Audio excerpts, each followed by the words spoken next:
What's going on, everybody? It's your man DJ Caveman. We're back here on the porch with the world famous Tom DeNucci. Episode 10. This week we're talking about The Vault, or Vault, not The Vault. That's a completely different movie. Right. Vault, which is a story about a group of small-time criminals back in 1975. They pull off one of the largest heists in bank heist, robbery heist history. And it was originated right here in Rhode Island. So it's dope that we're here on the porch this week with Tom DeNucci. What's up, guys? What's up, Daryl? It's good to be here. Happy birthday shout out. Today's my dad's birthday. Happy birthday.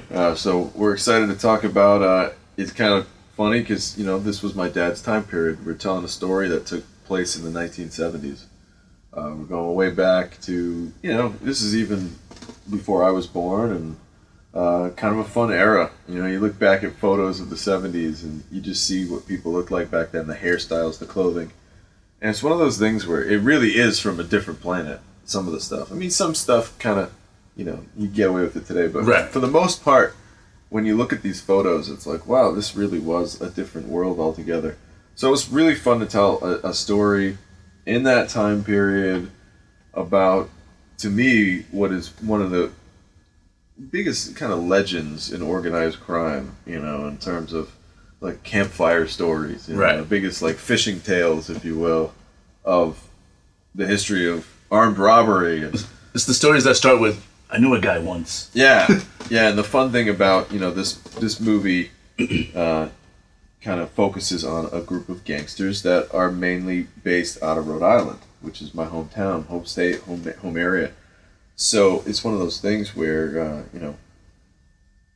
a lot of people know about this story from where I'm from, and ever since I was a kid, this was just a legend that had been kind of talked about, and especially if you're an Italian-American kid growing up in a place like Cranston, Rhode Island, stories like this are they're told with almost a sense of pride in a weird way, like, oh, look what these guys got away with. There's right. a sense of like, this story, this vault story, this bonded vault heist was always kind of like told as a Robin Hood type story, like, rob from the rich and give to the poor kind of a thing.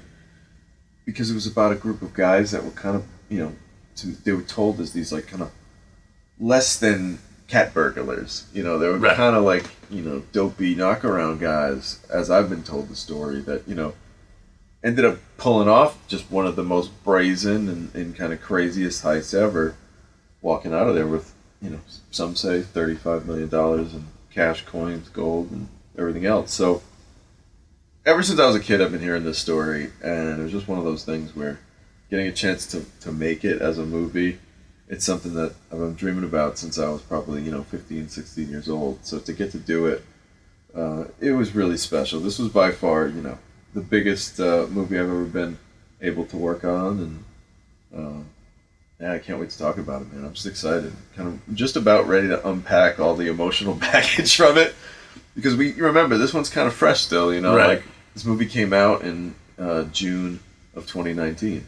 Right. So not too long ago. And, we made it in, about a year earlier. But not even. I think we shot it in, March, April of 2018. So it's one of those things where, this one still kind of fresh, but there's just now enough time away from it where I'm starting to like reflect on it in a different light. And it, it's just now for me starting to seem like it wasn't quite yesterday anymore. Right. Like there seems to be a little bit of distance between that time when we were all on set making this movie and now. So that's why I'm really excited to dive in and just talk vault. Nice. So you heard the stories as you were growing up, but like, what was the point where you were like, I have to make this movie? Like, I really want to make it now. This is the right time. Yeah, basically it was one of these things where I've been working with Chad Verdi since I was 23 years old. It's one of those things, we have this partnership where we've been lucky enough, and I've been lucky enough to continue on and consistently make projects with Verdi Productions and get my stories told. And we had just made a couple of movies together, and we were kind of having a meeting, and it was one of those things where we just had dinner and we're sitting at the bar. And It's where a lot of great meetings take place in the world of film. You know, just kind of Absolutely. having a drink and just kind of talking and figuring out what's next. You know, Chad had just made Bleed for this, which was the Vinny Paz story, and I was coming off of Almost Mercy, which was by far my best movie. You know, I love that movie, and for what we did with the number that we had to make it with, it was really special. And I think Chad was ready to kind of give me something a little bit bigger. We're sitting there and we're talking, and we're both Italian guys, you know, both Italian Americans, and we have a lot of pride in our heritage, and you know, we always kind of had a kind of a love for these mafia stories, you know, like a lot of people do. Right. And a lot of people love that genre. We'll talk about that later, like why people love that genre. There's a specific reason why. We'll get into that. But Chad and I are sitting at the bar and we're just talking. He always wanted to make a movie about. He had this Raymond Petrarca story, which, if you don't know who Raymond Petrarca is, he was one of the bosses of bosses in the Italian La Cosa Nostra, the mafia, back in the 60s and 70s. And you know, this guy was known to be so powerful that even when the families in New York had a dispute, they would call upon him to go to New York and mediate for them. That's how much respect he had. Wow. And a lot of people don't realize this, but in that era, you know, 50s, 60s, 70s, even parts of the 80s, there were 3 major mob cities in America. Right. There was New York City, number 1. We all knew that, right? Of course. Everybody knows that. Number 2, Chicago. Everybody's heard of Chicago, yeah. Right? Elliot Ness, he had to go over there, bust things up. City number 3. Number 3 most dangerous and influential city in La Cosa Nostra, Providence, Rhode Island. Yeah. Bigger than Boston, bigger than Kansas City, bigger than Vegas, bigger than Los Angeles, anywhere in LA. I've always heard the Providence guys did all the dirty work. That's right, they did. And a lot of that is because, I mean, if you look at a map, a lot of illegal activities taking place up and down Route 95 in New England, going into New York City. So from Boston to New York City, what's a little stopping point on the map? Providence, Rhode Island. Right. You know, it's an hour away from Boston, three and a half hours away from New York if you make a good time. So it was a great place for people to kind of like do the dirty work. And Rhode Island had this natural, it's a small town kind of mentality, the camaraderie, the, hey, you know, we're not saying a thing kind of a thing where Right. everybody knows everybody, and if we can keep it in this one tiny little tight-knit neck of the woods, and we all can keep our noses clean, so to speak, and not flip on each other or anything like that, we can make this little tiny area very powerful, very influential. That's what ended up happening. So Chad and I were sitting together, get back to the story, and he had this story about Raymond Petrarca. Always wanted to make a movie about him. I always heard the story about the bonded vault. I'm throwing ideas around. I'm like, Chad, Raymond was kind of part of this bonded vault thing. I've always wanted to make a bonded vault movie. Why don't we just make the bonded vault movie with the backdrop of the, you know, Rhode Island, Italian La Cosa Nostra. Put them all together. We'll tell that story with Raymond as the backdrop. And Chad almost right away was like, do you want to make that movie? Do you want to make that movie? And I was like, I want to make that movie. He was like, let's make that movie. And it was like this, like, we got pretty fired up. We were excited about it, you know? Nice. Because it was one of those things where, like, there's no worse feeling in the movie business than, okay, you just accomplished something great. You just put a movie out. It's exciting. And then there's this, like, energy, this buzz. Like, well, what's next? What am I doing next? Right. So we were so excited to, like, not only know, like, just right then cement what was next, but to both be like, well, goddamn, that's exciting. You know, like, something that we're really, like, excited about. You know, like, something that, like, we could get behind. And not only we could get behind, but we could tell people and they could get behind it. Right. You know, like, people around here, there were a lot of people, crew people, really qualified people that, like, just wanted to get involved in this because they came to me like, hey, man, listen, this bonded vault story, sick. Like, I want to be part of telling that story. So we got a lot of great additional people to just, like, pay attention to the movie that may or may not normally. And obviously with every good story, you know, comes a good cast. You know, that's what got the attention of people like Theo Rossi, who was the first actor to join on, and eventually, we'll get into that too. We'll talk about the cast, but that was really it. Chad kind of gave me the nod to get started, and I said, "Well, Chad, I want to tell this like a dark story. I want to make it dark, as dark as I can." And B. Dolan and I had just wrote Almost Mercy together, and it only made sense to work with B. Dolan again. And B. Dolan also has a little bit of on his mother's side, they're also Italian Americans. Okay. And he grew up with a lot of that in his lifestyle, we'll just say, as a kid, hearing a lot of those stories. And I'm sure he had some family members that, might have known a thing or two about what was going on. So it didn't take much convincing for me to kind of run this by B. Dolan, and he was like, okay, yeah, let's do it, So that was one of those things where, like, we got to work pretty quickly on it, and we had a lot of access to some pretty cool things. Like, for example, Chad's brother is the deputy chief in Providence, so we were able to get some really cool old police photographs that are in the archives over at City Hall of all these gangsters from the 70s and even before then, the 50s and 60s. And I got to see Raymond Petrarca's very first mugshot from 1940 something. He's like a kid. Wow. And you can see this tough little kid, maybe 19 years old. And you're like, wow, this guy's going to run the entire New England area someday. And it's just really cool to see these photos and kind of not only get inside their minds a little bit, because when you see someone's eyes, you can kind of see what they were about a little bit, and tells a story. But you get to see their clothes, you get to see the kind of cars that are in the background, you get to see what the facades of the buildings look like in these photographs. So that was the biggest thing for me and B. We got to really look at these photos. We did research. We talked to a lot of people. A lot of these people are still around. That's the cool thing. So just through some word of mouth, some interviews, and unearthing some stones, turning over some rocks, and finding out some things, we came up with this script, and we were really excited about it. And it started to, pretty quickly get some traction. There was this first draft that didn't go so hot. We had a voiceover in the first draft, and we sent it out for coverage. And one of the big agencies that read it, they were basically like, look, we've seen this gangster movie with a voiceover before 1 million times. Right. They were like, strip that voiceover.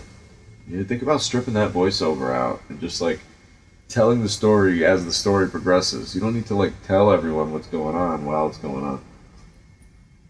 I've heard that note before. A lot of people, some people are afraid of voiceovers. Some of my favorite movies ever, like movies like Goodfellas and Casino, have voiceovers. So it's one of those things where I see the point, but at the same time, I think if a voiceover's written properly, right, it can be really well executed, and it can really set up and pay off some great shots on the screen. And it's kind of like the mafia story staple. It's like what you'd expect. You expect it, right? And although people, I try to give people what they expect, because I think that when you're watching a genre movie, you're there for a reason. You want to see those tropes. But at the same time, I think this was their way of being like, hey, be different, try to stand out a little bit. So we weren't going to argue with them. B and I went back to the drawing board. We removed the voiceover, and we kind of eliminated a lot of the deeper backstory that we had written in there about the characters. And we got more into the action. And then right from then on, the script kind of took off. Actors started to gravitate towards it. Agents started to like it. Agents started passing it around to their actors. Because that's kind of how that works. A lot of people have asked me that, so it's worth spending a minute to talk about that on the show. How do you get these big actors to do your movie? Right. A lot of it, and I know a lot of people are going to immediately think, you must have paid them a ton of money to do it. That's not true. I feel like sometimes actors will just do stuff. Especially some of the bigger name actors, they might come down and not make $20 million a movie to do something that they really like. You're absolutely right, and that's when it comes down to the script. You got to have the right material. You got to have something that offers them something that offers something to you, something 18 times. But you've got to have a script that offers the actor a character that they wouldn't normally get to play in a movie that a studio wouldn't normally put out. You know, that's how that formula kind of works. Okay. So for this, it was like, you know, a lot of the actors that we put in this movie, although they had been, you know, doing a lot of TV and things like that, they hadn't done a lot of, you know, leading roles in movies. They had, or, you know, there was a couple situations where it was a chance for them to play a character that they hadn't normally gotten to play, whether it be, you know, a gangster or whatever, you know, right. A heist guy or greaseman, you know, whatever you want to call it. So the script got around and it started getting traction, and Chad had made a movie with Theo Rossi, which was basically it's a really great independent film called Bad Hurt, which is about a guy who's dealing with a lot of challenges in his family issues, and it's, the main character is played by Theo Rossi. He's great in the film. And he got a hold of the script, and Theo had been dying to find a kind of a real traditional leading man type role to play. And this was kind of something that sung to him right away. He likes period movies. He's kind of a student of the game. He does a lot of research, so he's big on... No, of course, he's from Staten Island. So you can imagine the Mafia is something he's very familiar with, being a kid from Staten Island. So it's one of those things where he gravitated towards it pretty quickly. And he wanted to play this character, Deuce, the main character in the movie. And we started talking, and it was pretty cool. I'll never forget the conversation we had. We were in Chad's office on the vineyard, and we're just kind of talking on the phone. And, you know, I had done movies before, but, you know, not too many movies with the caliber actor of like a Theo Rossi. He was on major TV shows, a household name, and, you know, everybody knows that Sons of Anarchy. Are you kidding me? So it was one of those, and I remember being a kid, you know, like, not a kid, but, you know, 19, 20, like when you really like want to get into the business, but you're so far removed, you're like, how do I get there? Right. I remember watching him on TV on Sons of Anarchy, and man, this shit's so cool, like, I just want to be a part of that still, a show like that, a gritty, badass show, it's so cool, you know? And sure enough, I'm about to talk to him, and he gets on the phone, and he's like, I watched your movie, Almost Mercy, and I was like, oh shit, you know, now I'm like, oh, what the fuck? And I'm, you know, but at the same time, I feel really good about that movie. So I'm like, well, good. Thank God he didn't watch Arlo the Burping Pig. No offense to Arlo the Burping Pig, but we did a whole show on Arlo the Burping Pig. We know that that's a little girl's movie about a talking pig animal. So if he was going to see anything that's kind of edgy and dark, that was the right movie for him to watch. And I'm pretty sure Chad had something to do with that. I'm pretty sure Chad was like, watch Almost Mercy. So we watched it. He's like, I saw Almost Mercy. I really like what you did. And it was cool, you know. Theo kind of was candid and said how, hey, like, this is a really cool role for him, and you know, he's kind of ready to take on something like that, and gravitated towards it, like I said, and we had a really good conversation. You know, sometimes like that first impression can be big, right? And we went back and forth a little bit, and it was this kind of, you know, call that Chad put together, and it went really well. And sometimes with casting, I'm a sports guy. You use a Barry Sanders jersey on, you're a sports guy too. So like I can only compare things to sports sometimes. So a lot of times when you're casting a movie, it's like you're the GM for a sports franchise and you're putting together a team. You're doing your fantasy football or whatever. Right. You want an anchor. You know, you want that one anchor that you know you can rely on. If it's a running back, the guy you can give it to 20, 25 times a game. If it's, you know, a baseball player, the pitcher will throw 100 pitches a game and be consistent. So for us, that was Theo. You know, that was like, he was going to be the anchor. And sometimes when you get a piece of casting like that, well, you know, other actors see that, and now they're like a magnet towards it. They're like, oh, Theo did that. Right. Oh, that's cool. Well, if Theo's doing it, that's got to be pretty cool. It can't be terrible. You know, yeah, it's got to be, there's got to be something to it. And then, you know, you start rubbing two sticks together, you get a little traction there. And what ended up happening was we went from Theo to, you know, we got a casting agent, and we started working with very big casting agent out of LA. And I just started having tons and tons of meetings and Skypes, and this was like a first for me. Like Vault was a lot of firsts, and one of those firsts was just doing these Skype calls with actors. Some actors that like I've seen on movies and TV, and I'd be sitting right here on the porch. That's why we love the porch, because like I literally do. I'm not kidding. Like I do everything. Like everything you see in my movies, like all starts right here. So I'm sitting here on the porch, and I'm having these Skypes with people. I'm not a tech guy.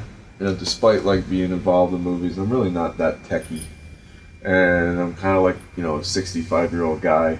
When like my father's more advanced, and he really is. He's more technically savvy with gadgets and shit like that than I am. So I'm like trying to even just like I just got the lay of the land for Skype. I'm figuring out how this works. I don't look like an idiot. It's just difficult for me. So I get the thing together. I'm like, all right, Skyping these actors. And it's fun, and I'm loving it, and I'm loving the opportunities to see all these different people and hear their take. And I kind of came up with my own system of like, I didn't even really know what to do. What do I do with them? I'm Skyping with them. It's not an audition. Right. It's just a call. So I'm like, I better like have something to say to these people. So I like start figuring out like a system of like, all right, well, what'd you think of the character? Well, what would you bring to the table? Well, okay, was there anything interesting about the dialogue that you saw in there? Like, I started almost like a job interview, but not, like, more casually, just to try to, like, see how much, if they liked it, if they really read it. Right. Like, if they actually read the script, even. Like, let me figure that out. Some of them you could tell, like, were cheating a little bit, and I'd catch them and be like, well, yeah, that's why, like, they're just so in love. I'm like, that's funny, because they haven't met yet at that point in the script. But you catch them like trying to bullshit their way through it sometimes. But some of them that really read it and gravitate towards it, you can tell, and they start getting into it, and they start peeling back some of the layers, and like, oh well, I would play like this, and I think she does this, and then sometimes you're in the meeting and you're like, God damn, I didn't even think of that. That probably is how the character should. I'm like, yes, that's exactly how I wrote it. So it's great. It's a great opportunity to learn from all these people that are giving you feedback on your material. Right. So I started doing these meetings, and I did a meeting with Samira Wiley, who was one of Theo's Theo kind of nudged me a little bit. I was like, dude, you got to look at Samira Wiley. And I was like, okay, cool. And I had never seen the Orange is the Black. I'd never seen it. But a lot of people had been telling me, like, no, this woman is unbelievable. And I was like, all right, let's see. I talked to her. And I loved talking to her because I felt like a lot of the actresses were, like, kind of, I don't know. The other actors were, like, almost trying to sell me, and she wasn't trying to sell me. Right. Like, she was just, like, giving me honest answers, and, like, was just so laid back about the whole thing.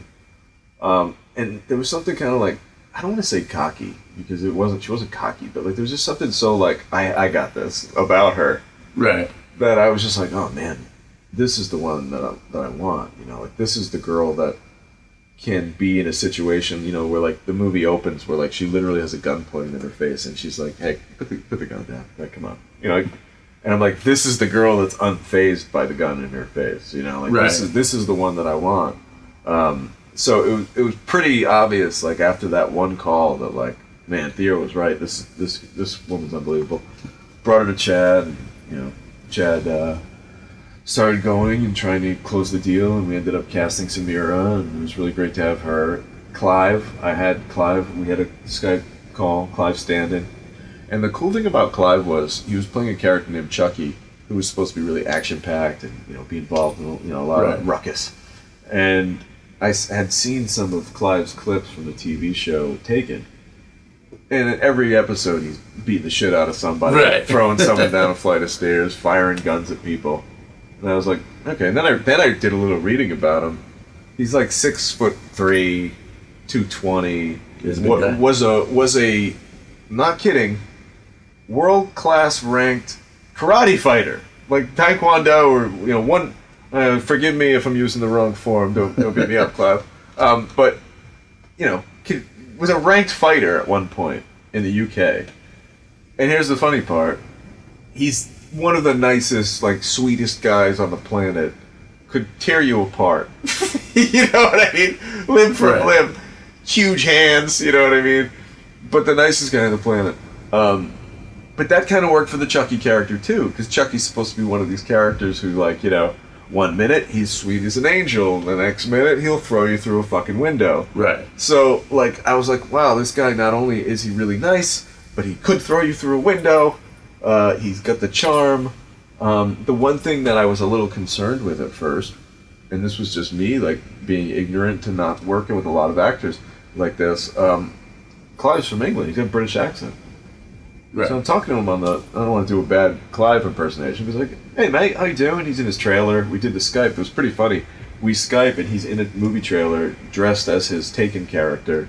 He's like, he was chilling out. He's like, hey mate, I just threw a guy down a flight of stairs. And I'm like, oh, awesome. I was like, well, I was like, yeah, I got some time. Let's talk about it, mate. I love the script. And so we get into it and I'm like, enjoying the conversation so much that I don't even realize, hey, this guy doesn't sound like this. This is what you got to sound like if you're from Providence, Rhode Island. Like, how you gonna go from this? How you gonna go up from this to down over here? Like, hey, how's that gonna work? You know. So, at the end of it, I was like, hey, you know, the one thing, it kind of dawned on me. I was like, the accent. You know, like, what would we do about that? And he's like, yeah, I can do it. Is it like New York? Is it like a New York accent? I was like, hear how I'm talking right now? And he's like, yeah. He's like, I was like, it's just like that. He's like, so it's just like that, huh? And he, like, dropped the British thing, and I was like, whoa, I was like, it's like a fucking magic trick. I was like, that was sick.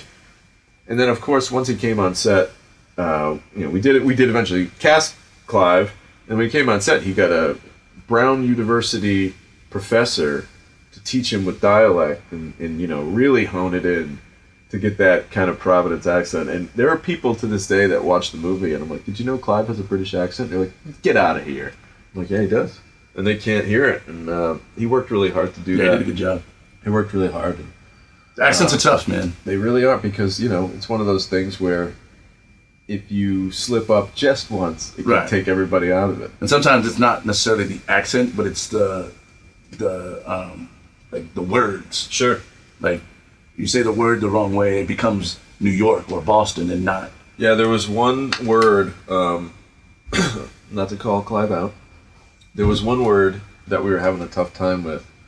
There's a scene where Chucky busts into one of the hotel rooms and he's like, is Karen in here, is the line. And for whatever it was, the accent was like, is Karen in here? And it sounded like in here or near, like he just wasn't hitting it just right. So we did it like once or twice, and I could tell it was tripping him up a little bit. And that's where, like, it's great to be the writer and the director, because right then I was just like, hey, Clive, is Karen around? Try that. He goes, Karen around? And he nailed it. And I was like, perfect, we got it. So it's like just one little, you know, if something's not working, that's like a little, I didn't say that story to call Clive out on messing that one word up. That happens. I'm telling that story to say, like, be flexible on set. You know, if something's holding up your actor for even 2 takes and you notice that it's an issue, and it really doesn't matter, does it really matter if he says, is Karen in here, or if is Karen around? Not at all. Or where's Karen? Doesn't matter. So we just one quick switch, and now it works. The line works. Everyone's cool, and we just move on. You know, so nice. Always be flexible. So you're shooting this movie. It's filmed. Well, it's set in 1975-ish. Yeah, we start the movie in 73, and then we go to 75. So what is that like, having to like take 2018 Rhode Island? Some of the buildings that are here now, we're not even close to being there in the 70s. So what's the setup for that? Well, the first thing you got to do is basically, you know, keep in mind that the clothes were like from a different planet, like we said. So the first thing's wardrobe. We had to make sure that we had the right clothing that would make it look like the era. But here's the thing. So I brought on Maura McCarthy and Chester Algernow. And these two are unbelievable. I worked with them many times. And Maura had a great concept. She was like, look, shit was really loud in the 70s. But you don't want it to be so loud that it's distracting from your movie. And people are now going like, oh, wow, look at those platform shoes in the background. Look at that loud dress that woman's wearing. And now we're not watching the scene. She's like, also, keep in mind, you're talking about Providence, Rhode Island. You're not talking about Vegas. You're not talking about New York. Right. You know, those styles are going to be a little more muted. You know, they're not at the height of fashion in Providence, Rhode Island in that era. They're still probably somewhere in their late 60s, early 70s. So there's a real formula that goes into the wardrobe. I love working with a good costumer because I love the science behind it and like what they think about. Like, well, these people wouldn't be wearing brand new clothes. Their clothes would be about 5 or 10 years old. So we're gonna get stuff from the mid to late 60s to be the Right. And it's the same thing with cars. So we'll move to the next topic. How do you make it look like that? Cars are the biggest thing and one of the most difficult things to find. So you gotta have period vehicles. But guess what? This ain't a goddamn auto mall. Right. So not every car can be from 1975, and it also isn't a classic car show. So you can't have just Mustangs. Right. Or just Pontiac GTOs. And guess what? Most people who have classics from that era Have the high-end stuff. that's all they got. You're not going to find a Rambler. You got a Rambler. But guess what? Some of these guys do have that. So what we did was, that was one of the biggest things. And guys, this was the biggest budget I ever worked on. But in terms of like a movie budget, it's still very much considered low budget filmmaking. So we didn't have hundreds of thousands of dollars to spend on rent. What you would normally do in a massive budget is you'd go to all the local collector clubs and you would just show them the money. Right. And you'd be like, I'm going to rent this car. I'm going to rent this car. I'm going to rent this car. And a big movie would come into town. They'd find out where the local car people are, and they would just flash money around and acquire that stuff. Or sometimes they'll have car guys, they call them, within the business, or girls, car people. We'll say car people. Right. They keep it right. Car people that just have access to, they're like agents. They know a guy. I know a guy who's got this car. Oh, what do you need? A dump truck from 1970? I got that. So we had a combination of a car person who just had a lot of connections and had been working films for a long time, and he was able to get, one of the coolest things, and this is something that I got to learn on this movie, was something called a blocking truck, a blocking vehicle, which is when you're shooting in the city, and, there's a 2010 Honda right there. What are we going to do? Get the blocking truck, and you just you have like a big, like a dump truck or a construction truck that's 70s era. Right. That you can just kind of pull in anywhere to block some shit that's given away the era. Nice. That's given up that, oh man, that's a modern telephone booth. I can't move that. Right. I ain't moving that. All right, bring the blocking vehicle. And you have like 2 or 3 of them, and guess what? Nobody ever fucking notices. So if you're watching a period movie, and I've done this since then, look out for these big trucks. You'll see there's probably just like random 2 or 3 of them in the whole movie, and they're just deep in the background blocking random things that are giving up the period. Or just to cover up a space. Like, for example, we had one little through lane where you could see active traffic. Right. Can't have that. Blocking truck. Now you can't see it. So that was something that I learned that was really cool. We did a big Facebook drive where we got calling all cars, anybody who's got a classic. And, one of these things for filmmakers out there who are out there trying to figure out how to do this on their own, one of the things you can offer is, hey, we can't give you money, unfortunately, but if you come, bring your car, we can ensure that you get to watch all day. You can watch the process. Bring your wife, bring your husband, whatever it may be. Right. Bring a friend, your kid, whatever. Watch the process. Get to babysit your car. We're not going to do anything to it. And if you'd like, you can come back on this date and be in the movie. Be an extra in the movie. So it's one of those things where we always try to offer things to people who help us out. A lot of people got credits for premiere tickets. Right. Give us your car. Here's a credit, and when put your name on a list, and you can get a voucher for a premiere ticket next year when we make the movie. So there's always something that we're gonna give you. It's not like a torturous thing. Right. And the truth is, man, a lot of these people had a blast on set. They came, they brought their kids, they got to see the movie. It's not something you see every day. How often do you get to be on a movie set? Not every day. People around here aren't jaded about that. If you were in LA, they'd be like, yeah, right, buddy. Right. I ain't coming. But in Rhode Island, people are excited about that. And that's one of the reasons why I like making movies here. So, dying over here. 1970s, there's a lot of things going on. This movie is based loosely on actual events. So how do you go about making sure that you're telling the accurate story without telling the accurate story so that it becomes I'm sure there's a word for it. Sure. Well, here's the thing. This is based on true events. And that's a big word there, the big phrase based on, which means, the easiest way to say it is this is not a documentary about the events that took place on that day in 1975. It's not a documentary. Right. A documentary, that'll take you through the actual events, case by case. You'll have real interviews with people that were part of it and things like that. That's not what this is. This is a movie. This is a narrative. This is a story. And it's my job as a filmmaker to take the most exciting and compelling elements of a story that's told from the genre and put them on the screen. So part of that is me hearing a lot of different great stories and being like, oh, that's a cool story. Ooh, I love this story. Ooh, that's a cool story too. Guess what? I could never tell all of those stories inside of 90 minutes or 120 minutes. It's got to be feature length. This isn't a mini series, Right. So sometimes to take all of the kind of greatest hits of what really happened and take the best of the best, you've got to sew it together with a little bit of poetic license.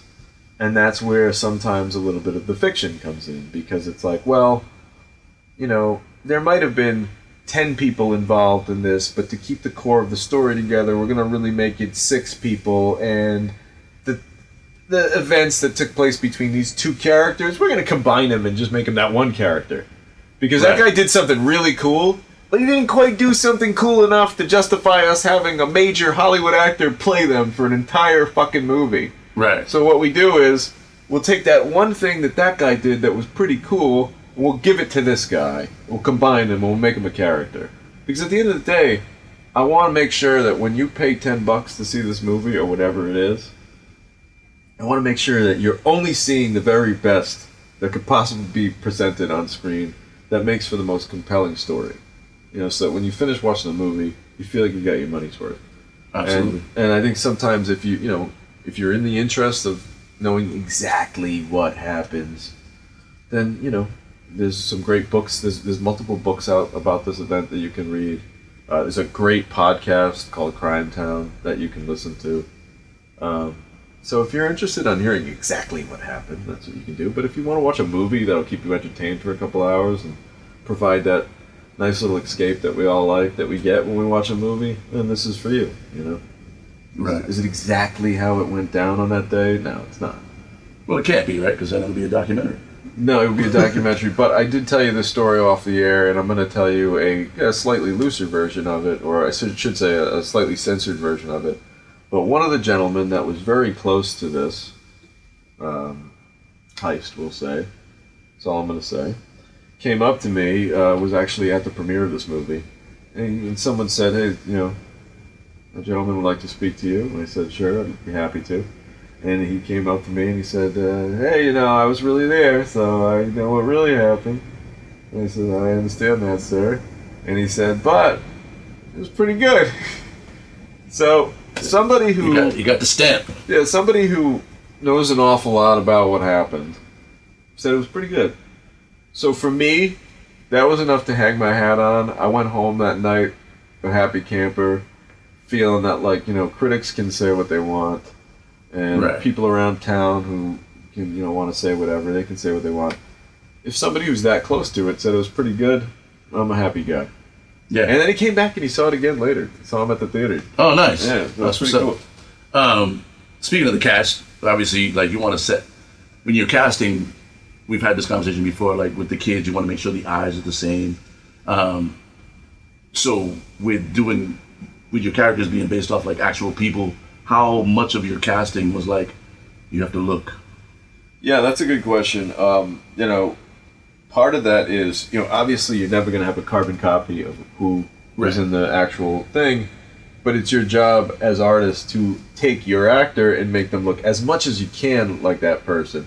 So part of that was, we'll go over the 3 main guys there. Chaz Palminteri, despite what I just said, if you look at photos of Raymond Petrarca, they look very similar. They have similar traits. The difference is Chaz is a very tall guy. Chaz is 6'3", 6'4". Raymond was 5'8", something like that.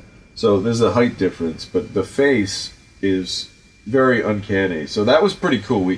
Yeah, dare I say we got pretty lucky with that one. But with Theo Rossi, it was a big facial hair thing. Deuce, the real guy Deuce, had a lot of cool, through the years, had a lot of cool different facial hair. He had a big beard era, he had a handlebar mustache era, he had just chops with Elvis sideburns era. The guy was like changing his facial hair a lot. So I wanted to put that in the movie. So if you really pay attention, Theo Rossi has probably 4 different looks of facial hair. He's got sideburns, he's got a mustache, he's got the handlebar, he's got the full beard, all these different looks I wanted to get in the film. Obviously, when you can't be shaving and growing it back like you're Tim Allen and the Santa Claus, so like, what you have to do is, we have Ben Bornstein, who, and his assistant Paul, who laid that hair in, man, every morning in the chair with, glue and tweezers and, finally applying these tiny little pieces of hair with glue and painstakingly doing it. I think it took like an hour or so, and every morning in the chair. Theo's very patient. We actually have a lot of great footage of that. So for Theo, it was the facial hair. For Clive, it was the actual hair. The Chucky character, Chucky Flynn, had this big perm. It was a fucking perm. Like, you actually have to like go to a place to get this done. Dude, those curls. Perm. Like he'd be under the dryer, and apparently I asked my mom this. Like that was a big thing that men did back in the day. They'd have a perm. Guy would go get his hair done, go out, get your perm, and then go out to the dance club, like right, whatever. So they didn't have smartphones. That's what you do when you don't have Instagram, right, and Facebook. You find yourself in the perm chair. That's what ends up happening. So basically, Chucky had this really cool wig that Brenda McNally put together, and Brenda did an unbelievable job. You would really never know it was a hairpiece. There was only a couple of shots, and she'd be so concerned about it, and I'd be like, it looks great. But she's a perfectionist, which I love about her. But basically, there was this 1 or 2 times we had to just come in and adjust it. It was unbelievable how accurate it looked. And he did a lot of action in that movie. He's moving around, he's firing guns, and it held together. And then finally, Samira Wiley, you see her in the movie. Her hair is very big, and she actually had like a very, very short haircut. But she's got the big 70s, kind of haircut going on. And that was, again, Brenda McNally, who, it was pretty cool. She actually showed up with this vision board for all the actors of like, hey, this is kind of what I want you to look like. And for Samira, it was, people, I think Brenda told us she was like, this was my prom back in 1974 or 75, whatever it was. And she was like, these are my African-American friends, and like, this is how they wore their hair. And she's like, she did this for the prom, like she put some of it back, and like, this is gonna be your Vegas look. And it was so cool that Brenda had these actual photos of girls that she hung out with in high school that had the similar hair that we were going for. Nice. And I think that made Samira feel like a little extra comfortable, like, wow, she put a little extra time into what this was going to look like. Because you can imagine, you're probably a little nervous as an actor when you show up to set with no hair. Right. Knowing that you're going to have this big hairpiece on, and like, what's it going to look like? Am I going to look like a clown, or am I going to look I'm supposed to be there? Exactly. So Samira looked really great, and again, that's another thing where people come up to me like, that's a wig. And I'm like, yeah, man. So Brenda McNally, shout out to Brenda. Great work with that. And that was it, man. Just, getting the costumes right, making sure that they kind of look like those people. And I think we did a pretty good job. There's some really cool side-by-side comparisons out there floating around somewhere. Oh, nice. Don Johnson, also in the movie. What was it like working with... Don Johnson is one of those guys who... he's definitely a little intimidating because he's been doing this for so long. I mean, I'd be lying if I said there's not that little sense of like, you gotta come correct. Oh, here's my chat call. This won't take a... Guys, we're in the middle of pre-production. I'll take this. We'll be right back.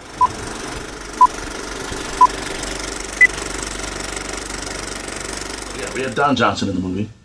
And he's awesome, I'm sure. Don is one of those guys who's definitely been doing this so long that you're like a little afraid. Right. You don't want to mess with him. You don't want him, it's like almost like you picture he could like, force choke you. Like Darth Vader. Like in the middle of a take, he could just, you'd be like, ice, action, and just die at your chair. Nice. But no, Don is just so good and automatic at what he does that we basically would rehearse the scene. He'd come in, rehearse the scene. I'd talk to him about it. We'd do 1 or 2 minor adjustments. I'm talking like a word may be changed or a comma, like a slightly different, like put the pause here, tiny little thing. We'd shoot the scene, 2 takes, done, like perfect. Wow. And the 2 takes would be just a little nuanced, so that they're not, because you don't want. There's another thing people don't realize, like sometimes when you're directing a film, you don't want your actor to always do it exactly the same way, because then when you're in the editing room, what options do you have? Right. They do it the same exact way every time. I'm literally looking at the same take 3 or 4 times. That can help you sometimes if you're in an editing jam, and you're like, oh, I need that line, but this is audio clipped. Do we have him saying it in this take like that? Sometimes it can help you, but fuck that. Like, you want the many options that you can get, as many options as possible. So Don was automatic and gave you just a little option, slight variation, 2 takes, and kind of like, what's next? He seems like the type of actor who's been doing it for so long. He just has like a switch. That's a great way to put it. What are we doing? All right, cool. All right, go. Yeah, it was very much a switch, and he was so good that when we had there was one moment where he look, sometimes you want to take care of your actors, and he had a flight that he wanted to get on, and he wanted to get out of town a little bit earlier, and he's like, I'm here all day. Like, you think I'm really going to be here all day? And I was like, I think we can get you out before lunch. He's like, you could? And I was like, yeah, I think so. And he goes, oh man, if you could do that. And look, guys, it's not being a prima donna, it's not anything like that. These people are on the road, they're away from their families, they're away from their kids, they're away from their, they want to go home. Like we've all done it before. It's like any other business trip.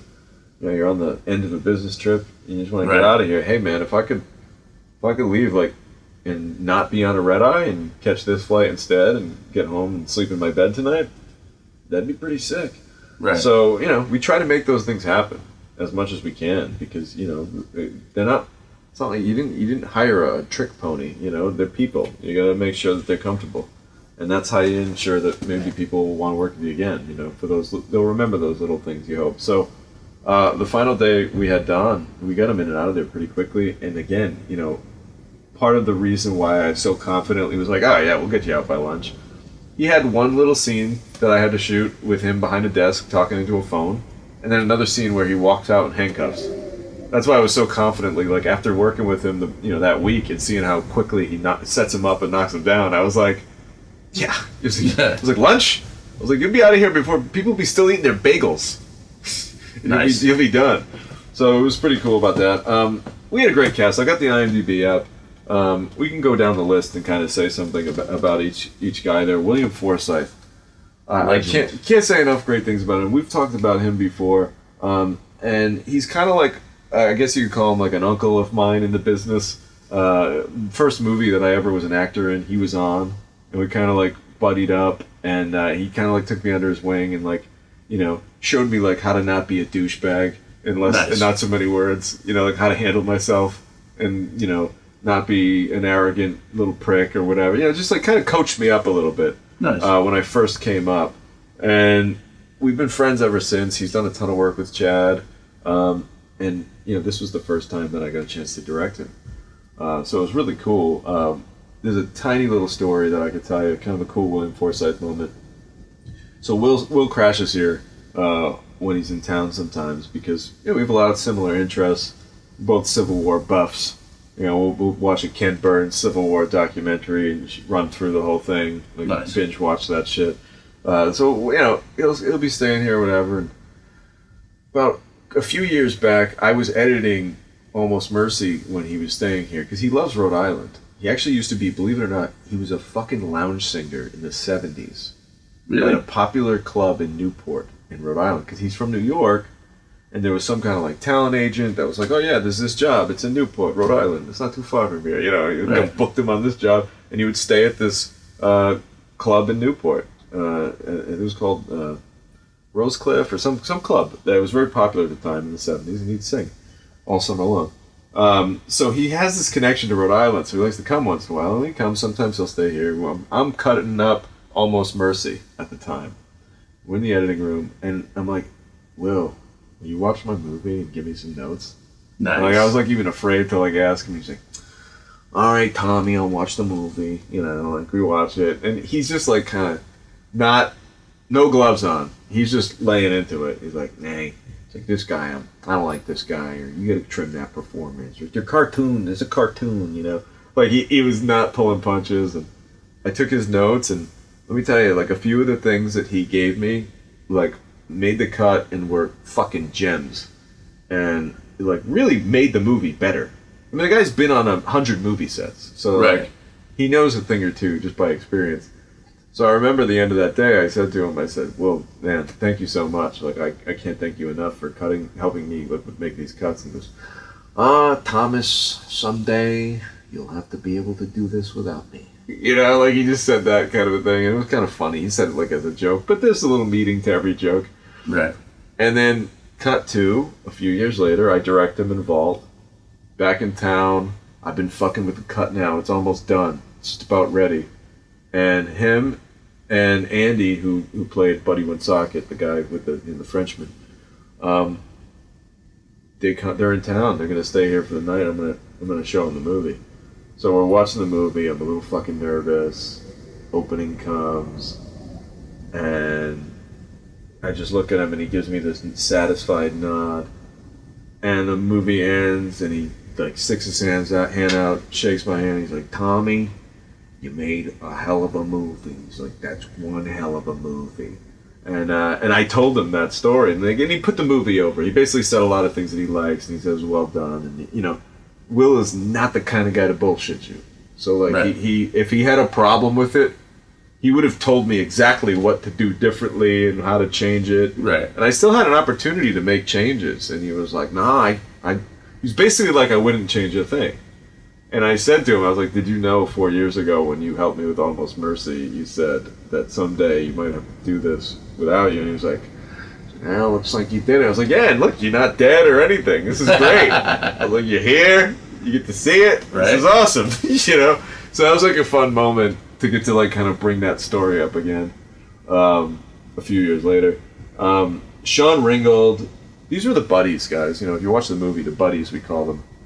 In the real heist, they were called Harry, but we called him Buddy as a little homage to Buddy Cianci, the Providence character. Very cool. So basically, it was one of those things where, like, if you're in the middle of a heist, and I was like, I wouldn't want to be like, Daryl, bring the truck around, because now, if you're listening, people might know, oh, there's one guy named Daryl. Right. So everybody calls everybody Buddy.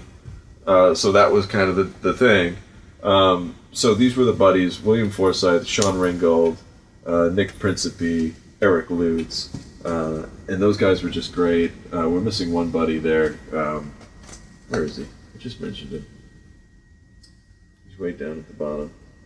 Anyway, the buddies were great, and the cool thing about the buddies was they all kind of hung out together, and they got to know each other, and like they were a crew. You know what I mean? Like they were the guys that actually went on this heist. So they got pretty close to each other. Andrew, where are you? Where's Andrew on here? There he is. Andrew Divock, Buddy Woonsocket.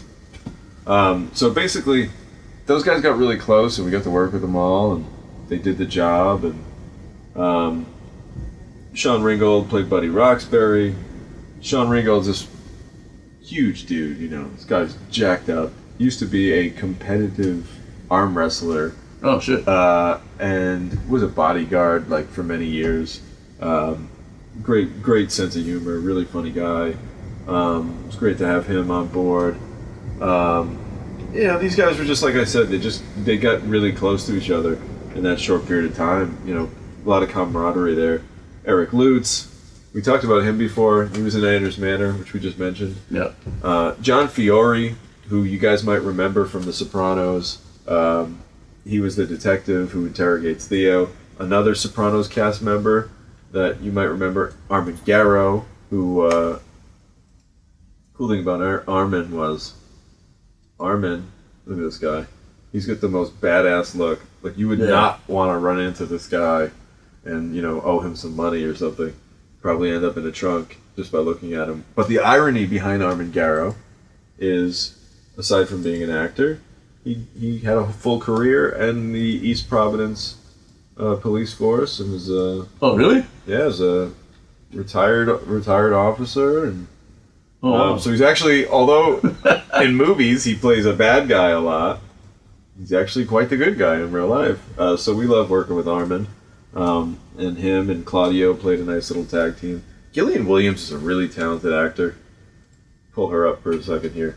If you haven't seen Gillian Williams in anything, Gillian trained at Brown University. Really talented. She was in my first movie, Self Storage. Right, I remember. I recognized her. Right, yeah, and we get to bring her back for this. But she's on this really cool TV show now called David Makes Man, which is on. She just did several episodes. She did 7 episodes, and she also did an episode of The Girlfriend Experience. So Gillian Williams is a really great actress who's starting to do some things. And then also, there's a lot of cool. We talk about it a lot of times. It's cool to put cameos in these movies. People that you can bring in just for like one day, but make exciting and give it a pop.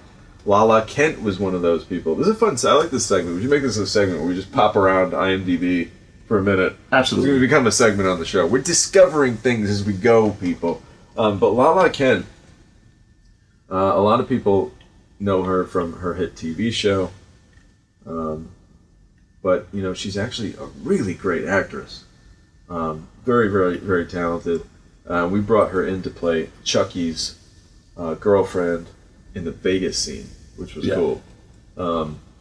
And we talk about this too, obviously Vincent Pastore provides a little bit of authenticity for the mafia genre.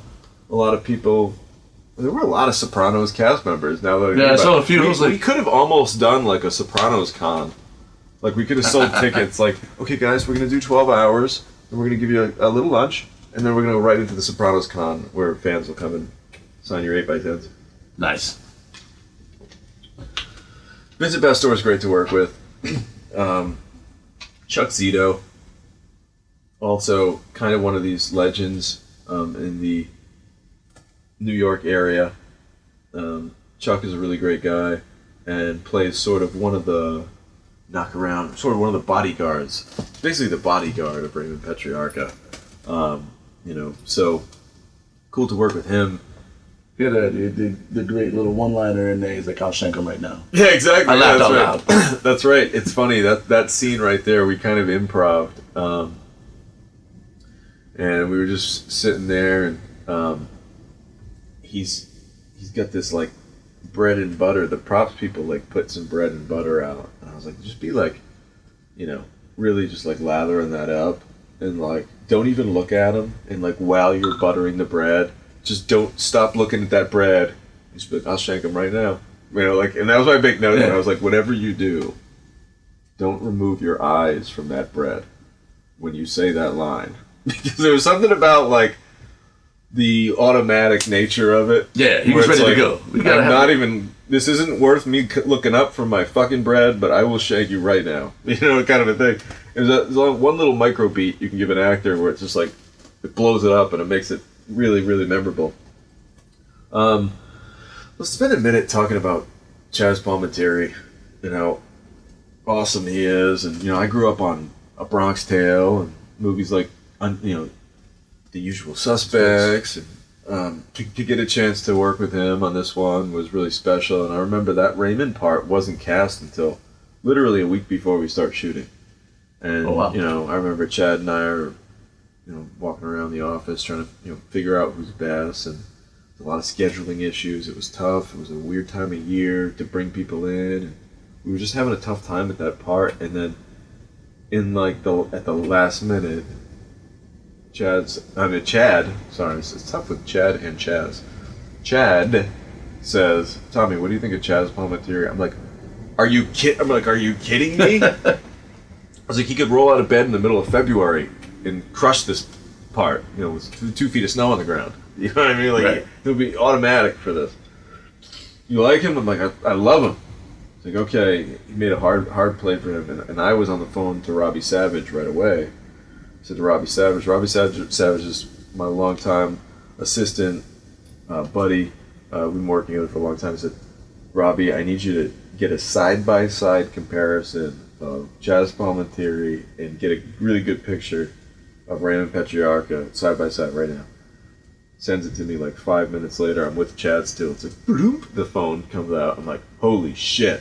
I'm like, Chad. I just show it to him and he's like, we gotta get him. We gotta get him. And like he goes hard for him. And like the next day, like he made an offer he couldn't refuse, and we got Chaz Palminteri, and the rest was vault history. We got him to play Raymond, and that was pretty much the last piece of casting. But yeah, this was a good one. Let's talk about some of the other kind of, we often talk of the repeat offenders of the Tom DeNucci movie world. Guys like, obviously, I think Nick Principe holds the record. I think Nick Principe's been in every single movie. Yeah, if not everything. Even as a comedy. See, because the reason why Nick hit for the cycle, and this is hard to do for me, because what's the one difficult movie to get in? The Pig movie. If you can find that's like that's the connecting piece. So like he was actually in LA when we were shooting the Pig movie and has a tiny little cameo in it. So he was able to get in that one. So he really is, I think, the only actor who's in every single one of my films. And listen, I don't cast Nick because he's my friend. I don't cast him because he's my buddy and I want to throw him a favor. I cast Nick because he has a lot of unusual attributes. And I'm not trying to compare myself to Bill Belichick. But he's kind of like a Belichickian player, if you will. The thing about Nick. What you get out of Nick is, first off, he's 6'7". Yeah, he's a big guy. And he's covered in tattoos. And he's not a model, but he's handsome enough where if you look at him, he's got an interesting look.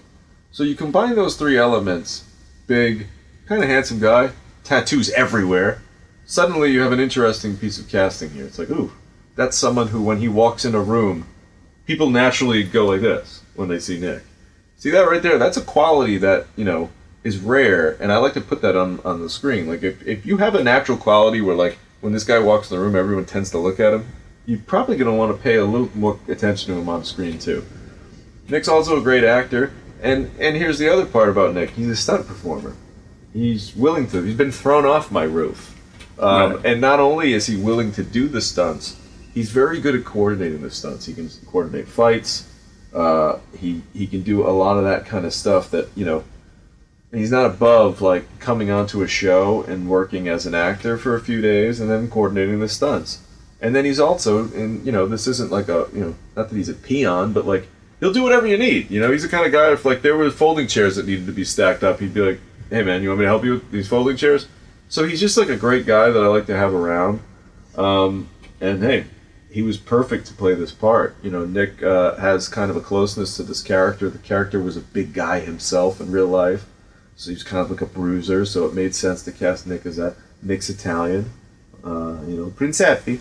And, I don't want to put too much of Nick's business on the street.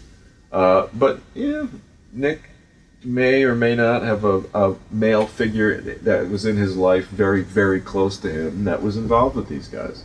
So, there was a closeness to that. There was a connection to, like, wanting to tell this story because he knew a thing or two about that lifestyle, So that was Nick. And then Mike Zuccola. Sometimes I say Zuccola. Sometimes I say Zuccola. It just depends on how you're feeling. He knows I love him either way. But Mike played Theo's brother, the Deuce character's brother, Tommy, who, that was his real name. I didn't fucking name him after myself. I have to say that for some people out there. People are like, did you name him after yourself? I'm like, no. Like, do you really think that would be like an ego pull of mine? Like, halfway through the movie, if a guy's got my name, I'd get a little kick out of that? Do people think that would excite me? Could be a signature. Like, there's always a guy named Tommy. Like, oh, that's me. It's not. Anyway. Or you could just play yourself. I could, but then no one would watch the movie. So, basically, Mike Zuccola has been working with me for a long time, since the Almost Mercy days. Very talented actor.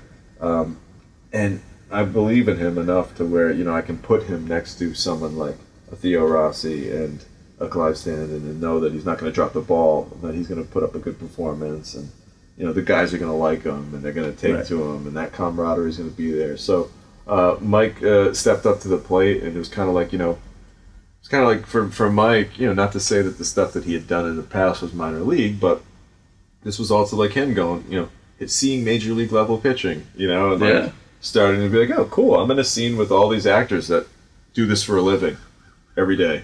This is great for me. Same thing with Danielle Goulden, who we saw in Almost Mercy as well. Danielle has a really great scene. It kind of makes everyone laugh when they watch it.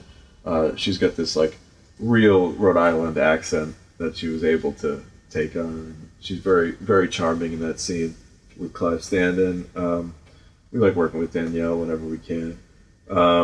And a lot of other little cameos, people that, the Johnny Chicos of the world who we've worked with in the past. And some of the kids, this is kind of a cool story. So these three kids that I'm about to name, Charlotte Ciano, Jonah Copolelli, and Jack Bernal, those three kids have kind of all been in a lot of my other films. You start with Jack, who was in Slimebuck. Right. He was the boy in Slimebuck. And then he was also in the Christmas movie. He played the lead. And then you have Jonah, who was the kid in Almost Mercy. He was the young version of Jackson. And then Charlotte was kind of more of just like a featured background performer in the Christmas movie. That was her first taste of set. That was her first experience. She really liked it. And she came back to do this movie, which was also kind of like more of a featured extra scene, but a little more camera time, a little less people in the frame. Did really well.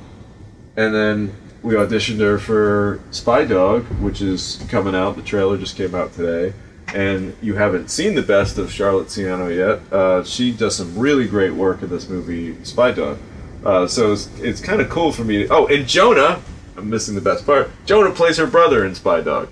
Very cool. So it's this kind of fun connection with those three kids right there. They've done a lot of movies and they've been in a lot of my films. And it's been really fun to kind of like their crazy Uncle Jesse of their movie career, like watch them grow as actors, watch them grow as people, and it's kind of fun because like by happenstance, I've just needed those age ranges too. They've kind of grown with the ages that I'm casting. It's like, oh great, I need a 15-year-old kid. Jack's 15 now. Great, throw him in. Right. So it's kind of funny how that all worked out. But yeah, this was a great cast. We could really sit here all day and pick apart these tiny little performances. Like even this guy Aaron Flanders, who played Bill, who was just like in the prison scene. He's just like the one friendly guy that Deuce and Chucky befriended. He's just like some weird guy on a bench, and they, send him on his way. But just lots of great performances. Andrew Divoff is really great. He's the knife guy. And, my friend Kevin DiCristofano, who's in a lot of my films, did a little cameo, and he gets his knee shot. So he's the dude who, in self-storage, he gets his knee surgically repaired. And then in this, he has a squib go off on his knee. He gets his knee shot. So by the end of the movie, he's like, bro, what's with the fucking knees in me? Like, why are you, like, targeting my knees? I'm like, wow, I didn't realize that. Like, every time, that's twice that you've had, like, horrible knee situations. Related situations. So, who knows? Maybe I'll take his knees out again sometime down the road. Nice. But yeah, I think that kind of covers the cast. I mean, Ken Balton's one more guy I should mention. He played Abraham Levine, and Ken Balton and Bob Dio, they were people inside the first shot. They were really great. And, yeah, man, just pretty cool cast. It's fun to kind of just watch them all. A lot of great cameos. I saw some people that I recognize, but also being filmed in Rhode Island, it's always good to see some of the like landmark cameos that are in there, like the Superman building, which for those of you who don't know is like the hugest building in Providence. You can see it from 95 at like Milton. Yeah, the Superman building, we can talk about the Superman building for a minute. It's this really cool 1920s, 1930s era Art Deco building. They call it the Superman building because in the 1950s TV show Superman, there's a building that looks just like this, although this isn't the actual one. But basically it's just this really cool building, and it's fucking empty. And that's the best part about it, It's currently for sale, which means there's nobody in it and not occupying it. So we were able to go in and occupy it and turn it into a production headquarters where we had the entire production ran from inside. We had wardrobe, we had hair and makeup, we had production offices, we had a construction department, we had, transpo, locations. Everything was within this building. And when you have a giant office building at your disposal, think about all the locations I was able to go in, like a locations poacher. Right. Kind of being like, ooh, I could shoot this scene on the 20th floor. Ooh, I could shoot this on the 30th. There's 35 floors. So imagine being able to go through it. And I gotta tell you, I don't know if I've been on every floor, but I've been on almost every floor. Because some of the fun was, we got in there very early. Chad Verdi, the producer on this one, has a lot of great connections in Providence. And we were able to get in there pretty early. And the coolest thing about the building is there's a giant vault in the lower level of the building. Used to be a bank. Used to be a bank. This vault is so big that, let's put it this way, when the bank closed, there was $1 million worth of just unclaimed money in it. That's how big it was. Wow. And like various random little, $100 in this compartment, $100 here, $50 here. It was huge. It was the size of this entire lower level. It was labyrinthian. It was sweeping. It had different tiny little counting rooms. So when I saw that right away, I was like, Chad, this is where we got to film. You kidding me? And he was like, we're getting this place. And it was pretty awesome. But I was in there early, so what it allowed me to do was really explore. I mean, we had a lot of fun, man. Like, it was like being a kid, like playing Manhunt, only like with a purpose. Because we were hunting for locations, we were walking around and being real creative, being like, hey, if we dress this a certain way, this could be an apartment hallway. Why can't these offices be this? We'll put up some 2x4, build out a little, you just start getting very creative and thinking about, like, how can I transform these locations into what I need? So it's very fair to say that without the Superman building, this movie never gets made. That was one of those things where we needed that really bad, and it delivered. That's what's up. What are your favorite moments from the movie? Anything funny? Anything that jumps out?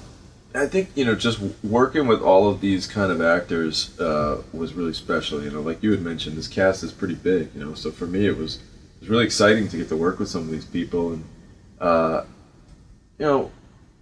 one of the best things that can happen as a director, I guess you could compare it to, like, in baseball, this would be like hitting a home run. Like, what's the home run for directing? What's the feeling? It's like when you're on set and you wrote the script and you had an idea. Every time we do anything creative, whether you're painting a picture, whether you're making a sculpture, whatever you're doing, you got an idea in your head right away. Most of us as artists, we get that image. What do I want this to look like? And you kind of close your eyes and almost picture it. Right. So while you're writing as a filmmaker, you get those visions and you're like, oh, okay, that's what I want it to look like. It's almost like a sketch.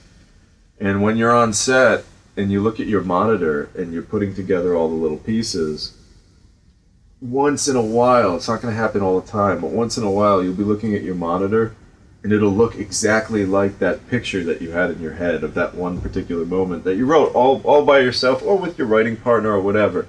That one moment when you read it off the page and you closed your eyes and that's what you thought of. And holy shit, there it is. That fucking image is right on my monitor. That's the most fulfilling feeling in the world as a filmmaker. Because it's like I literally was able to take my brain, roll ink on it, and press it onto a paper, and there's my idea. You know what I mean? And it's pretty cool to see that. And you can't do it by yourself. It takes 100 people to do that. Right. That's the fun part. Like, it took 100 people to get that fucking idea out of your brain and into a screen. So that happened quite a few times on Vault. Didn't happen a lot. Again, it's like a home run. You don't hit home runs every at bat. But that happened a few times on that movie, and it was a really great feeling. Especially with, Samira Wiley's unbelievable. Watching her, like, I literally was like this behind my monitor watching it. One time, like, I didn't call cut. It was this really awkward moment. We're in the middle of the street, downtown Providence on Westminster Street. I'm, like, on the side of the road looking at a monitor. She's done with her scene, and she's like this. Like, and I go, cut! Because I was just so fucking into the performance. She was so good, and she was just like doing extra stuff at the end of the scene. And we had this little phrase where she was like, she would nail it in a take. So I'd come up to her and I'd be like, I don't know, you nailed it. And she'd be like, want me to just go rogue? I'd be like, go rogue. And that became like our thing. Like our little, in the huddle, you call it go rogue, And she was going rogue in that particular take and just kind of doing her own thing towards the end of the take, putting her own little button on it. And I was lost in it. And I didn't even call cut until it was too late and everyone was like waiting for me. I was like, oh shit, that's right. That's a good performance. That's what I'm supposed to do. Yes, cut. We will cut now. So that was a fun moment. But yeah, the guys were so funny. There were so many funny people on this movie. Just the laughs were rolling. Theo was hilarious. Theo's unbelievable. He was like my quarterback. So just hanging around Theo was like being around he was like the big brother that I never had. Just a cool guy. We have all the same interests and collected the same kind of comic books and bullshit and toys and whatever, and grew up on the same toys. And Theo was like a big brother. So just a lot of good times, a lot of good people, making a pretty damn good movie. And going to the desert was fun. We should definitely talk about the desert. How was it? Besides hot. It was pretty cool. So basically, when you rob things, what do? You run away. So what these guys did was they went to Vegas for a while. And I knew that, there's some CGI stuff we could do, but that shit's so expensive. I knew, where are we going to get Vegas in Rhode Island? We're not going to get Vegas. No. But there's this place called the Four Aces Movie Ranch in Palmdale, California, that if you go out there, it's only about 45 minutes outside of the city, and you'd feel like you're in the fucking middle of nowhere. And it's total, desert, mountainous nothingness. And the Four Aces Movie Ranch is literally a working Lego set for people. It's a movie set. It's just a movie set, but if you drove by it, you'd pull in and stop to get gas, because it's a gas station, it's a diner, it's a bar, it's a shitty motel. It's all these different set pieces. And, the diner also turns into a bar. So it could be like a breakfast joint, or you could quickly modulate, move some things around. Oh, nice. Now it's a bar. Now it's a honky-tonk. Now that's a stage, so it's this big Lego set. You can kind of change things in and out. Walls move. So we were able to rent the Four Aces movie set. We went down there, and all those things you see in Vegas or in the desert, it's really Palmdale, California, and all that hotel stuff, all the motels, that's all just shot there. So we took a smaller group out to LA and filmed that stuff. Those were the last couple of days of the shoot. And I'll never forget, it was really cool. We wrapped that night in the desert. Everybody's kind of high-fiving, hugging, having a great time. And it's a really great feeling when you wrap a movie. The only thing I can compare it to is when the Ewoks are celebrating on the Endor moon after the Death Star blows up. Right. We all know the song. So basically, it's kind of like that feeling. Everyone's pretty up at that point. And we had about a 45-minute drive into LA, and I was staying at my favorite hotel in LA, The Dream, in Hollywood. And it was just a really fulfilling feeling. I remember that drive. It was me, Chad, his wife Michelle, Robbie Savage, and we were just kind of cruising into, Alex Napolaki was with us. It was just a great feeling of wow, I'm done. And I'm chilling, I'm going to LA, I'm going to my favorite hotels, cool place. And that night, The Dream's got this cool balcony that kind of overlooks all of Los Angeles. And it was just this cool moment where I was I felt done, it was all over. And I was kind of this was my dream movie. And at the end of all this, here I am on this sick balcony, looking out at Los Angeles, the place that I've always wanted to come to make movies. So that was a really cool moment. That was one of those moments that you kind of wish that you could Groundhog Day repeat and play that over again. But the fact that you don't get to repeat them is what makes them great moments. So that was pretty cool. The end of this movie was really kind of a nice thing that I won't forget. And I'm really happy that Chad and my producer Nick Koskoff and those guys really backed my play. I mean, it's kind of crazy to be hey, we're going to take everybody and go to LA. You don't get the Rhode Island tax credit dollars for that. Right. Because we're not spending money in Rhode Island anymore. But they believed in the fact that this would add so much value because it looks so different, and I really appreciate to this day that they backed that play. So that was cool, and the fun part is when the Vegas scene where they're in Vegas and it's this big casino and they're having a grand old time. They're betting on baseball, which Thanks a lot, Major League Baseball, for not giving me the rights to the 1975 World Series. They wanted nothing to do with the film. It's unfortunate. I'm a huge baseball fan. It would have been so nice to be able to show that footage. See Carlton Fisk waving that home run and trotting down the line, and they didn't want anything to do with it. And I get it. You know, it had to do with the scene. Had some gambling connotations, and the scene had some drug references and things like that, and, you know, they have to keep their image. But for people wondering why we didn't have the actual Carlton Fisk footage, well, there you go. They own that, and if they feel as though their footage is being put in the right light, they're not going to give it to you. But I didn't mean to go into a long rant on Major League Baseball. What I meant to say was, that's all right in the Superman building. That ain't Vegas. So those windows that you see where the strips in the background, that's all a big visual effect. And it actually got to the point where there was this one massive ballroom. It was like a bank executive kind of ballroom that was like randomly on like the third floor of this building. You'd never know it. We found it one day. We're like, holy shit. And I'm like, wait a minute. We put some table games here. Put a pool. Put the the roulette table. Put this here, card table, whatever. And then we got this thing together, and it looked terrific. Got some nice lighting fixtures and all that. CGI Vegas in the background. And then we're in the editing room, not to advance too far, but we're in the editing room, and Zared, our editor, who's also pretty good with VFX, he's like, hey man, did you ever think about doing something like this? And he's like, a couple quick mouse strokes there, and suddenly he does like a shitty rendering, just a temporary rendering of like, found like an image of Vegas slot machines, and like kind of just put them in the background. And I'm like, holy shit. He's like, did you think about doing a little remodeling to this room? I'm like, what do you mean? He's like, blow this wall out, put casinos, gaming tables in the back, and in the back, we actually put extras back there. I was like, you're kidding me. So I contacted one of his friends who does this, a little bit more of a tighter level, professional level than he does, because he just knows of how to do it. And for about, I think it was 10 grand, it might have been 10 or 20 grand.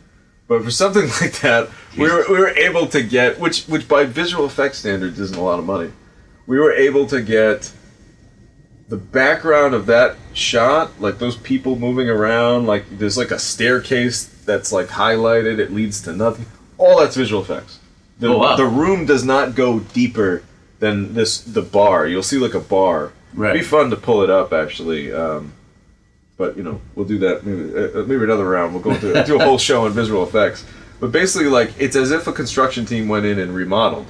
They blew out the wall, and you could see a deeper part of the casino. And guess what, guys? They even have CGI 70s extras. Like, the extras that they CGI'd in were wearing 70s clothing. That's awesome. Like, they have those kind of... And you know what it is, and I'm going to explain this in a complete, idiot level. But, it's basically just they film footage like that, and they keep it on a hard drive or whatever, and you can basically just, superimpose that into the background. So they'll just, there's a company out there that's filming 1950s people walking by, filming 1800s people walking by. Just for later use. Stock footage of farmers from 1880 walking by, and you get that shit. Pretty cool. So this was an eye-opening experience for a number of reasons, and Post was definitely one of them. So the movie is all filmed and ready to go, and then we get picked up by Lionsgate and Grindstone.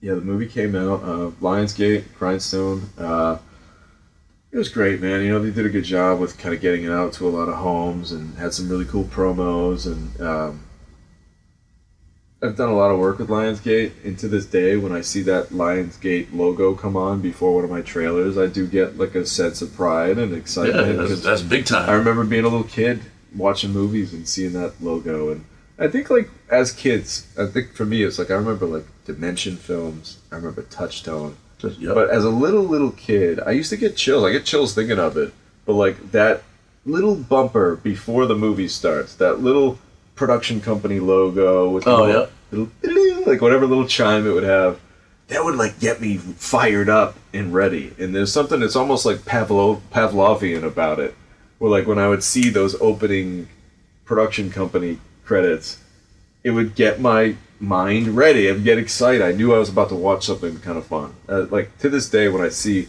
if I'm like randomly watching TV, whoever watches movies on TV anymore, but if you randomly get a chance to see that little like the old school production company logo before the movie starts, that's kind of a nice thing. So for me, when I see that now and I see Lionsgate in front of my movies, it's kind of like an exciting feeling, you know, like, man, we come a long way to get here, you know. Definitely didn't have that a few years ago. And also to see your name in that same sequence. Yeah, it's a humbling thing, man. I treat my films like it's martial arts, you know. We have a lot of respect for this stuff. We don't flash it around. We only use it when we need to. Nice. Any closing remarks on this episode? Yeah, you know, I think there's so much to talk about with Vault that we definitely could do a two-parter, and we could probably revisit it. I think we will someday. It'd be fun to have like Theo on the show and talk to him. I'm sure he'd love to do that. But you know, in closing, I just would love for people to take a look at this movie as a nice little window into a very, very interesting era in American history when the gangsters were kind of running the show, and it very much was like the Wild West in certain parts of the Northeast, particularly Providence, kind of like the Wild West that not a lot of people know about. And this is kind of a fun little window into that era. You know, it's an era before security cameras. It's an era before, the ability to capture everyone's identity. When gangsters kind of like, I don't want to say ruled the world, but it was a lot easier for them to operate. If you think of all the technology we have in place that stops gangsters, you know, or stops illegal activity, I should say. Cameras and facial recognition, all that. You know, and that's the thing. Like, it used to be like just businesses have a camera. Just almost everyone's house has one of these, you know, doorbell cams or something. It's like, it's a couple $100. It ain't like a big deal anymore. You know what I mean? So it's just like cool to think about an era when if you had the balls to do it, and you were crazy enough to grab a gun, and I'm not glorifying this. This is fucked up shit, but I'm saying if you had the balls to do it, it was much easier. You could just walk in there, get your shit, and get out of there. And like, what did he look like? I don't remember what he looked like. I had a fucking gun in my face. You know what I mean? So it's an interesting character study to see who those guys were who were brazen enough to be like, fuck it, I'm just gonna walk in there and take it. And one more closing remark. We talked about why people love gangster movies and why they'll never go away. And it's because everybody, for the most part, we're all good, right? I'd like to at least think so. Yeah. For the most part. I agree. Shades here and there, but for the most part, we're all good. But we would love to have that one little moment, that little flicker that we all have. We're like, man, I would just love to fill in the blank. Right. Whether it's bash that guy's head in or steal that money, or how come I can't have this, or in the fact that when we watch these films, those gangsters, well, they do just whatever they want. Right. They take what they want. They don't care about the repercussions. They don't think about tomorrow. We think about tomorrow. Right. We give a big shit about tomorrow. They don't care about tomorrow. So to be able to watch a movie for a couple hours and to put yourself in the shoes of someone who doesn't care about tomorrow and is going to do whatever they want, get whatever they want, lie, cheat, steal, just get mine. I think everybody has a little animal sense in them that's kind of attractive for a second. And it's at least, if it's not something you'd want to do, it's at least something that kind of intrigues you and fascinates you a little bit. Absolutely. So, here's to the gangsters, and we look forward to, maybe doing some more of these movies down the road. That's what's up. That's going to be episode 10 in the books. Wow, 10 episodes. Available on Amazon and everywhere else that you can get movies. Make sure you join us on the next episode. In the meantime, watch this episode and the previous 9, all available on your podcast networks. And shout out to Vinny behind the camera. Shout out to Vinny, 476 Productions on the camera this week. All right, guys, check us out next time. See you soon.